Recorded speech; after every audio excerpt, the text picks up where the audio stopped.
Ooh, we have a spicy update directly from Game Freak to talk about today because they will be presenting at CEDEC 2022, which is the Computer Entertainment Developers Conference. Now, this will be taking place in August, so we don't have like the direct words or presentation to break down, but we can see what they will be presenting on, and this is the spicy one. Pokemon Model Production Environment. Because of all the nonsense around Bring Back National Dex, and even this one's interesting because of working on the cloud to develop video games. So we can actually get more details about it, and that's what we're breaking down. If you enjoy the video, don't forget to leave a like, share with your friends, comment your thoughts down below, because this is the only place where you get the best, most informed Pokemon news. So this is interesting.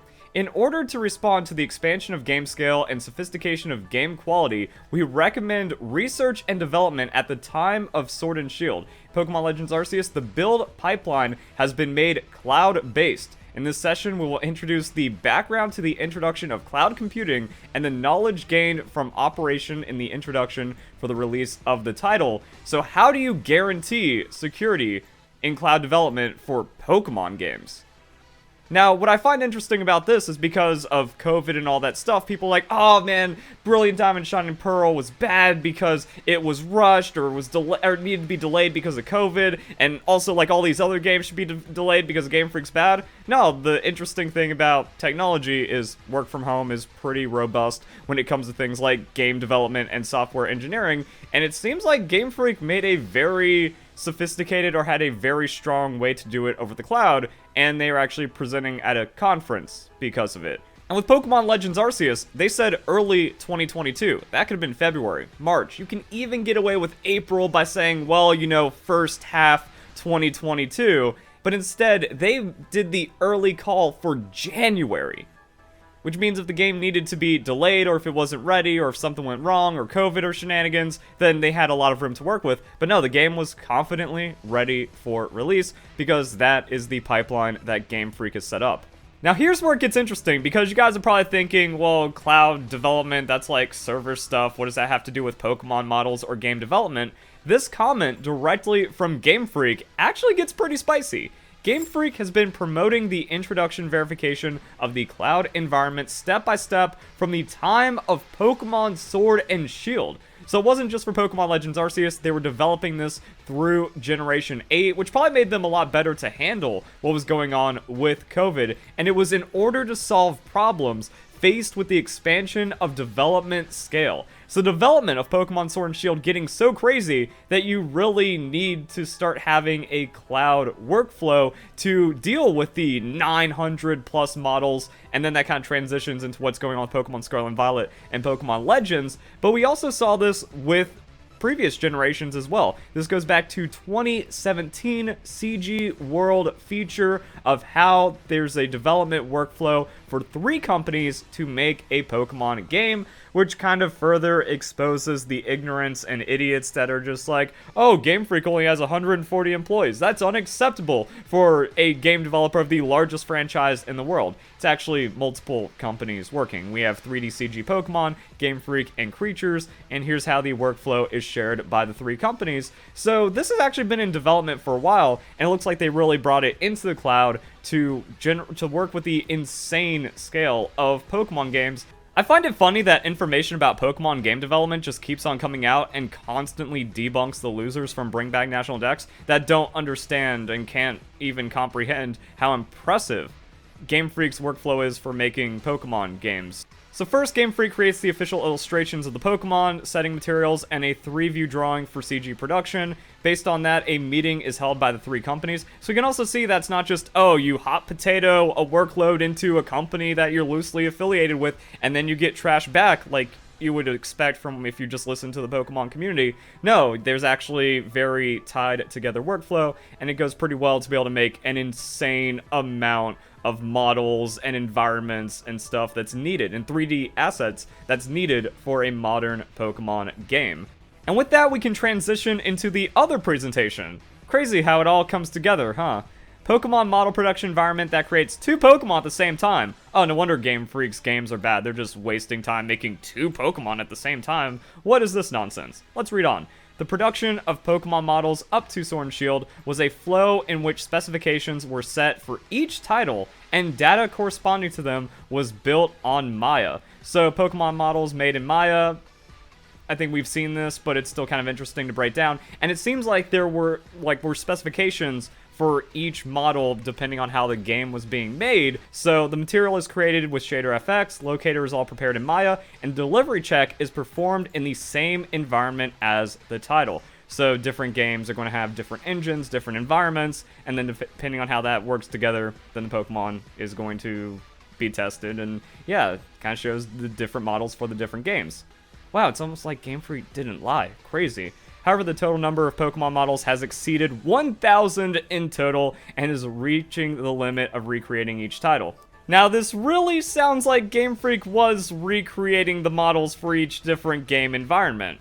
And while that sounds suboptimal, I don't think it's like the, aha, this proves all of my deranged conspiracies about Bring Back National Dex. Because this is Game Freak acknowledging that is not sustainable anymore, but it did work for them up until the point of Pokemon Sword and Shield, maybe a little after. We don't see anything about Brilliant Diamond Shining Pearl, but that was Ilka, not Game Freak, but we are talking about Pokemon Legends as well. So I feel like Game Freak has made this grand shift at the right time. Like, Pokemon Sword and Shield was the last time you could get away with, like, making all these new models, as well as, you know, not doing things from the cloud or not expanding to a larger workflow. So it seems like Game Freak has been doing a lot behind the scenes to make their game development as strong as possible. And I'm not even like, oh, and that's why Pokemon Sword and Shield was bad. You know, it could walk so the rest of the games could run. No, Pokemon Sword and Shield, especially going into the DLC, top 3 Pokemon games. It's a very, very strong game. I still don't understand how idiots are so hateful of it when it's just a good Pokemon game. So we go from Pokemon Sword and Shield to the tech demo that was Pokemon Legends Arceus, and now we have the greatest Pokemon adventure in front of us with Pokemon Scarlet and Violet finally giving us the open world and the full exploration and what is needed to express what Pokemon is about. So I kind of explained this like when I first saw the trailer for Pokemon Scarlet and Violet, that I was like, you know what, I'm not as down on Pokemon Legends. Now, I still think that Pokemon Legends Arceus is complete irredeemable trash. The story is fanficky nonsense that throws away the rich history of the Sinnoh region for seemingly, not even seemingly, for just absolutely no reason. Also, just way too, like, the most hand-holdy main series Pokemon game ever, the most gatekeeping one, and somehow takes the DLC of Pokemon Sword and Shield exploration and makes it worse and more restrictive. Not that great, but it seems like all the chains are off, everything is opened up for the freedom with Pokemon Scarlet and Violet, and now we are waiting for the next grand announcement that's going to make everything crazy. So when it was confirmed back in February that Pokemon Scarlet and Violet was going to be the free exploration open world Pokemon game, I went, okay, I guess instead of waiting a year between like DLC and Pokemon Scarlet and Violet and having no game in between, like we saw with Omega Ruby and Alpha Sapphire and Pokemon Sun and Moon, we just get a nothing filler game that doesn't seem to have taken away from Pokemon Scarlet and Violet, because it's still going to be great. I guess it gets a pass, but I would have preferred, you know, the ultimate grand Sinnoh adventure that would be like Pokemon Scarlet and Violet tier, but in Sinnoh for Generation 4 remakes, Brilliant Diamond Shine Pearl shenanigans. But let's see what we got here. In developing 2 titles, Pokemon Legends Scarlet Violet, we have different game characteristics and look directions, and you can see that in the models, because going off the first trailer, it's like, wait, so Viper's looking good. Pikachu's extra detailed. Even the starter Pokemon are like you just look at it, it's like, wow, this is not a flat model. Everything is incredibly detailed and textured and very precisely modeled, and it's every Pokemon. Even the Magnemite is shiny. Even the Larvitar has some extra texture and little bumps and ridges to it. So it's not like, oh, Pikachu and mascot Pokemon look good and everything else is out of place flat like we've seen in other Pokemon games. No, we have completely new model design in Pokemon Scarlet and Violet, but that's also coming right after, like, Generation 8, and that's coming after the incompatibility with Pokemon Let's Go. So there's some craziness going on in Game Freak, and it seems like with all, like, the 3D CG and creatures and, like, the almost 1,000 people that worked on Pokemon Sword and Shield, we can see that, yeah, there's a lot of work going into these games, and it isn't as simple as hire more people, and then you should have the entire National Dex and over 1,000 working models for the game. So there's an urgent need to review the environment and flow. Again, kind of going back to this where it's like, yeah, Game Freak was able to get away with it pretty much exactly until Pokemon Sword and Shield, but with the changes, wanting to make better models for Pokemon Scarlet and Violet, kind of finishing up for the different environment for Pokemon Legends Arceus, a workflow synergizing with the cloud needed to happen. We'd like to introduce the efforts we made to resolve this. So we can when this comes out, we get to see how Game Freak moved on from Pokemon Sword and Shield having too many models that need to be reworked to make whatever they're going to have for Pokemon Scarlet and Violet. So basic knowledge of model production, basic knowledge of the rendering process, and then these are the findings. So know-how for developing multiple titles from a common asset at the same time. So yeah, instead of making a completely new asset for Pokemon Legends and then Pokemon Scarlet and Violet, seems like they adapted Pokemon Legends into Pokemon Scarlet and Violet for the open world kind of thing, and then having high quality renders. Nice. And then tips for improving the efficiency. And if you're dealing with over 1,000 models, before we even get into the terrain, the textures, and all the other assets, and the buildings, and the people, there's just way too much that goes into a Pokemon game, which again just kind of shows why Bring Back National Dex is nonsense, because no other game comes close to the amount of work that goes into needing to make even a game with a reduced dex like Pokemon Sword and Shield for 400 Pokemon models and all those animations and stuff. So yeah, when it gets that, things are pretty crazy. Now, is this a hint that they were able to resolve all of this for Pokemon Scarlet and Violet? And when you consider the wrapping up the DLC for Pokemon Sword and Shield in 2020, and then just kind of Pokemon Legends models being compatible with Pokemon Scarlet and Violet, do all of those years of development mean we get a National Dex for Pokemon Scarlet and Violet? I don't think so, but I do like the idea of DLC. If by the end of Pokemon Scarlet and Violet, we get some DLC for 2023, and then that has the full National Dex, I think that's what Game Freak's going for, and I think it's going to be pretty strong. And that might be the announcement. If they announce, hey, we're not having full National Dex on launch, but we will have it for the DLC, that could be the plan, and that could be the goal, and maybe why they're presenting, because they were able to just kind of figure all of this crazy work out. Now, because the presentations haven't happened yet, we don't have all the answers, we don't know all the talking points, and we don't even know how much detail Game Freak is going to go into, but I think we get a good amount of insight right here that kind of explains some of the oddities that, while Pokemon Let's Go models were somewhat compatible with Pokemon Sword and Shield, you couldn't just drop them in and make it work. That could just be this transition that we see, and how things are kind of evolving from there. But you definitely couldn't just take 3D models or 3DS models and then just have it work so simply as the Pokemon community pretended it would for Pokemon Sword and Shield, and then just kind of consolidating everything and trying to get as many models out for Pokemon Legends Arceus into Pokemon Scarlet and Violet. But because we don't have those Dex details, and what is interesting that I'm recording this on June 27th, by this time, 2019, we had the infamous E3, where it was said that not every Pokemon will be made available in Pokemon Sword and Shield. So, I don't know. Junichi Masuda tweeted out on his birthday a couple years ago that, please stop harassing him. It's a freaking birthday, for God's sakes. Why are you always on him for, Game Freak and Bring Back National Dex?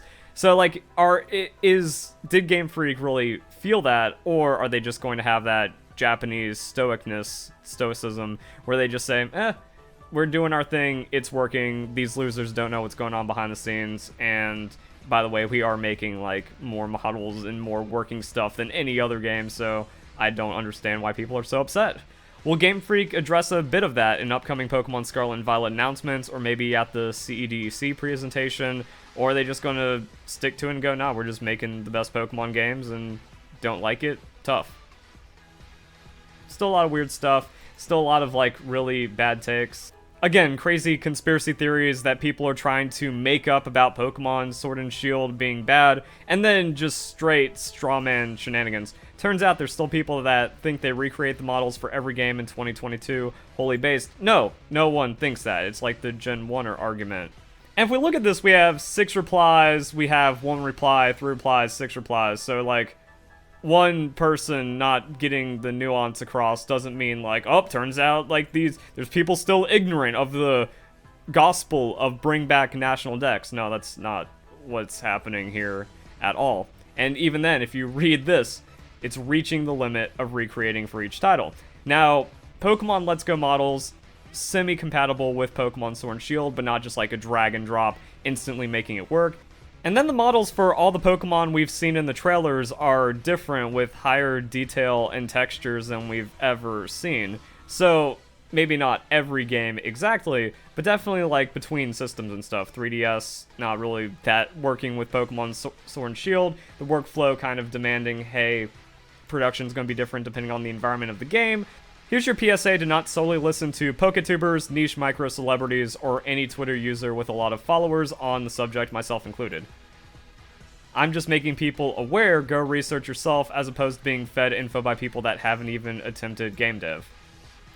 The hypocrisy here is baffling, but what we've learned about the worsening social media derangement over the last, like a decade now, is that audiences only latch on to what they want to hear. So if someone says something that they agree with and they don't want any dissenting opinion, then this little, like, oh, myself included, is absolutely worthless. No one listening to this is now going to question anything that was said here because they agree with it. I find it crazy how, depending on what you already believe, you can have different takeaways from the objective material in front of you. That if you are anti-Game Freak, pro Bring Back National Dex, and you see this, the takeaway is that, oh, we can actually see why Pokemon Sword and Shield had problems because of the struggling with this new cloud integration. And that's why Pokemon Legends Arceus was so good, because they got their act together. And if you're hateful of Game Freak, you see something like this, and it's like, well, none of this matters, because it goes against what I believe, and Game Freak lied.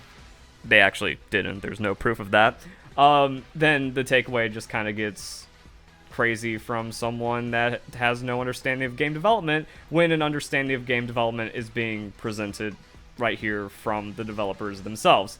So, it's madness. I find a lot of this interesting, and the takeaways, I don't know what it means. I don't even know if it matters at this point. Like, the problem is, like, when you just see the hateful, ignorant toxicity of the Pokemon community just get worse and worse and destroy more and more games and corrode more and more of the community, it's kind of like, yeah, that's what matters, but what got us here is just kind of like moot almost. Like, okay, cool, there was a tree you didn't like, that doesn't condemn an entire game. Pokemon Sword and Shield was still fine even with the restricted dex. And then it was also kind of like going to Pokemon Unite, where people just made up the lie that it's pay to win, and then that severely harmed the game. But then I kind of feel like Pokemon Scarlet and Violet looks so good that, yeah, if you were supportive of Game Freak and you were just a normal, well-adjusted person the entire time, here you go. Good Pokemon game at the end. All the conspiracy hate about Game Freak doesn't matter, because we are eventually ending up with our ultimate Pokemon adventure at the right time. Could we have gotten this at the beginning, like more towards the beginning of Nintendo Switch life cycle? Probably not. Could we have done this without Pokemon Sword and Shield? Or like without, like, Let's Go into Sword and Shield and all that stuff? Probably not. The end result is we are getting the best thing, and it has absolutely nothing to do with the people crying and complaining about a tree and some missing Pokemon. I don't know, too much mental illness in the Pokemon community, but at the end of the day, we're going to have the best Pokemon game ever at the end of the year, and then those ill people will get upset at me for saying that I'm looking forward to the best Pokemon game, and somehow I only hate Pokemon. Can't win. But hopefully I'll have fun until the hacking happens. So guys, enjoy the video. Hope you all have a nice day. Thank you very much for watching.